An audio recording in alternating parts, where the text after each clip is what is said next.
If you're looking to stop recurring charges on Snapchat, this guide will help you navigate the process step by step. Follow these instructions to manage your subscriptions effectively. Step 1. Open Snapchat. Launch the Snapchat app on your mobile device. Ensure you are logged into the account associated with the recurring charges you want to cancel. Step 2. Access your profile. Tap on your profile icon located in the top left corner of the screen. This will take you to your account settings and personal information. Step 3. Go to Settings. In your profile, tap on the gear icon in the top right corner to open the Settings menu. This is where you can manage various aspects of your Snapchat account. Step 4. Find Subscriptions. Scroll down to the Subscriptions section within the Settings menu.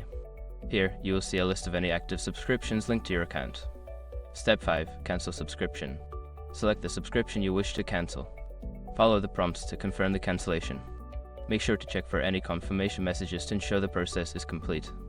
By following these steps, you can successfully stop any recurring charges on Snapchat. If you have any further questions or need assistance, consider reaching out to Snapchat support for additional help.